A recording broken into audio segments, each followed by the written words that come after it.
দখলদার ইসরায়েলি বাহিনীর তাণ্ডবে ফিলিস্তিনের গাজা বর্তমানে একখণ্ড মৃত্যুপুরী। ইসরায়েলি সেনাদের হামলায় প্রাণ হারানোর পাশাপাশি দুর্ভিক্ষে মারা যাচ্ছে ফিলিস্তিনি নারী শিশুরা। খাদ্যবাহী গাড়িগুলোকে গাজায় ঢুকতে দিচ্ছে না ইসরায়েল। প্রাণ আনতে যাওয়া নিরীহ মানুষগুলোর উপর নির্বিচারে চালানো হচ্ছে গুলি আর বোমা হামলা। এতে গেল ২৪ ঘন্টায় প্রাণ গেছে আরও ৩৬ ফিলিস্তিনের। এ অবস্থায় নেতানিয়াহু সরকারের পুরো গাজা দখলের পরিকল্পনায় সায় দিয়েছে মার্কিন প্রেসিডেন্ট ডোনাল্ড ট্রাম্প। বিস্তারিত জানাচ্ছেন ফারহান ইসলাম টুম্পা।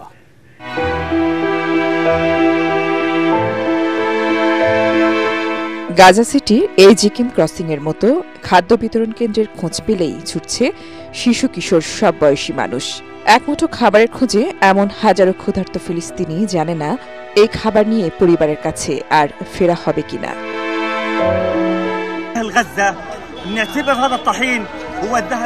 আমরা গাজার মানুষ এই আটার ব্যাগটিকে সাদা সোনা হিসেবে দেখি। খাবার খুঁজতে আমি প্রায় ১৫ কিলোমিটার হেঁটে এসেছি। আল্লাহ জানেন আমি আমার সন্তানদের বিদায় জানিয়েছি, কারণ আমি হয়তো আর ফিরব না। মানুষ বহন করবে অথবা আহত হবে। প্রত্যক্ষদর্শী স্থানীয় স্বাস্থ্য কর্মকর্তা এবং জাতিসংঘের মতে গত মে মাস থেকে খাদ্য সংগ্রহের সময় ইসরায়েলি গুলিতে কয়েকশো ফিলিস্তিনির প্রাণ গেছে। এছাড়া এখন পর্যন্ত ক্ষুধা ও অপুষ্টিতে প্রাণ গেছে ১৮৮ ফিলিস্তিনির, যার মধ্যে ৯৪ জনই শিশু। ইতোমধ্যে গাজার ৭৫% এলাকা নিয়ন্ত্রণের দাবি করেছে ইসরায়েল। প্রধানমন্ত্রী বেনিয়ামিন নেতানিয়াহু পুরো গাজা দখলের পরিকল্পনার অংশ হিসেবে নিরাপত্তা ক্যাবিনেটে এই প্রস্তাব তুলবেন বলে এক প্রতিবেদনে জানিয়েছে বিবিসি।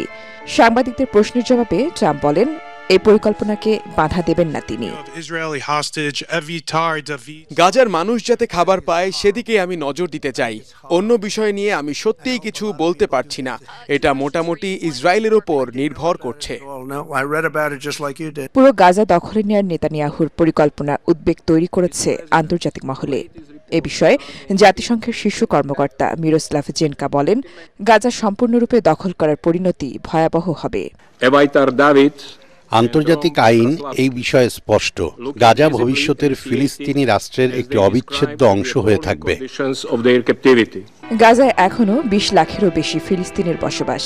এর নিয়ন্ত্রণ পুরোপুরি ইসরায়েলের হলে এখানকার বেসামরিক জনগণের ভবিষ্যৎ, সেই সাথে জাতিসংঘ সহ মানবিক সহায়তা সংস্থার কাজ কিভাবে চলবে তা এখনও স্পষ্ট নয়। তবে নেতানিয়াহুর গাজা দখলের পরিকল্পনা আবারও সংকট বাড়াল চরম মানবিক সংকটে গাজার ৯০% বাস্তুচ্যুত বাসিন্দার। ফারহিন ইসলাম টুম্পা, এটিএন বাংলা।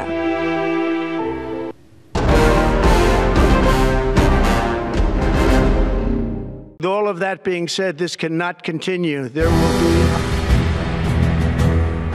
রাশিয়াকে ঘিরে যুক্তরাষ্ট্র ভারতের মধ্যে বিরোধ যেন দিন দিন বেড়েই চলেছে। উচ্চ শুল্ক বসানোয় যুক্তরাষ্ট্রের সঙ্গে এমনিতেই ভারতের বন্ধুত্ব ভেঙে গেছে বলে মনে করা হচ্ছে। তার ওপর পাল্টা জবাবে রাশিয়ার তেল কেনা নিয়ে যুক্তরাষ্ট্রকে দ্বিমুখী বলে বসেছিল ভারত, আর তাতেই যেন আগুনে ঘি ঢালল মোদির প্রশাসন। ভারতের ওপর এবার আরো চড়া শুল্ক বসানোর আলটিমেটাম দিয়েছেন মার্কিন প্রেসিডেন্ট ডোনাল্ড ট্রাম্প। প্রশ্ন উঠেছে, ভারতকে এবার ভুল চাল চালল, নাকি ট্রাম্প নিজেই ভারতকে ঠেলে দিচ্ছেন চরম দ্বন্দ্বে? সোমবার মার্কিন প্রেসিডেন্ট ডোনাল্ড ট্রাম্প ট্রুথ সোশ্যালে এক পোস্টে বলেছিলেন, ভারত যদি রাশিয়া থেকে তেল কেনা বন্ধ না করে তাহলে আগামী ২৪ ঘন্টার মধ্যেই দেশটির ওপর অতিরিক্ত শুল্ক আরোপ করা হবে। ট্রাম্পের দাবি, ভারত ভালো বাণিজ্যিক অংশীদার নয়। আমরা ২৫% শুল্ক আরোপ করেছি, তবে তা আরো বাড়বে, কারণ তারা রাশিয়ার তেল কিনছে। যুক্তরাষ্ট্রের এমন হুঁশিয়ারির জবাবে এবার কড়া জবাব দিল ভারত। মঙ্গলবার ভারতের শাসক দল বিজেপি ও বিরোধী দল কংগ্রেস একযোগে ঐক্য প্রকাশ করে ট্রাম্পের সমালোচনা করে। দিল্লির দাবি, যারা আজ ভারতকে সমালোচনা করছে তারা নিজেরাই রাশিয়ার সঙ্গে বিপুল বাণিজ্য করছে। ভারতকে একা দোষারোপ করা এক্ষেত্রে অন্যায্য। পশ্চিমা দেশগুলো রাশিয়ার ওপর নিষেধাজ্ঞার কথা বললেও নিজেদের স্বার্থে অনেক খাতেই বাণিজ্য অব্যাহত রেখেছে। বিশ্লেষকরা বলছেন, এই উত্তেজনা শুধু ভারত মার্কিন বাণিজ্য সম্পর্ক নয়, বরং ভেঙে দিতে পারে দুই দেশের কৌশলগত ঘনিষ্ঠতাও। এদিকে ৭ আগস্ট থেকে যুক্তরাষ্ট্রের নতুন পাল্টা শুল্ক কার্যকর হতে যাচ্ছে, আর তার আগেই ভারতকে এরকম আলটিমেটাম দিয়ে বসেছেন মার্কিন president Donald Trump. Need their services in this capacity. Fatima Sultana, ATN Bangla.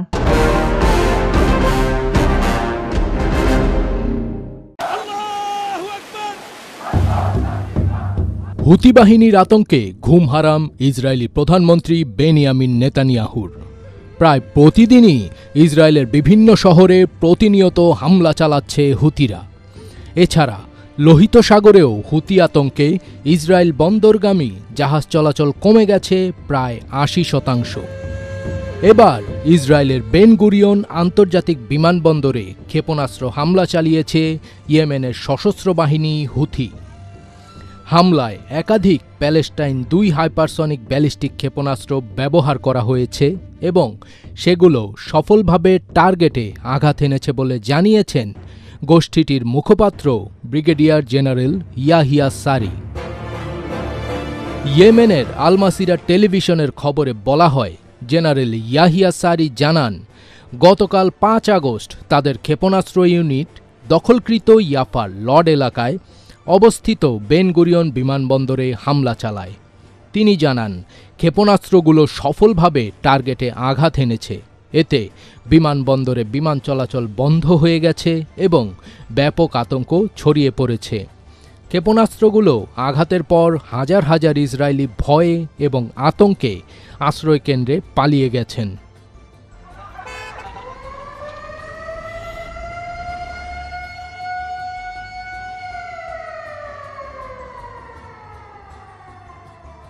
তিনি আরও বলেন, এই অভিযান পরিচালিত হয়েছে নিপীড়িত ফিলিস্তিনি জনগণের প্রতি সংহতি জানাতে, গাজা অবরোধের প্রতিবাদে এবং আল আকসা মসজিদে ইসরায়েলি আগ্রাসনের প্রতিশোধ হিসেবে।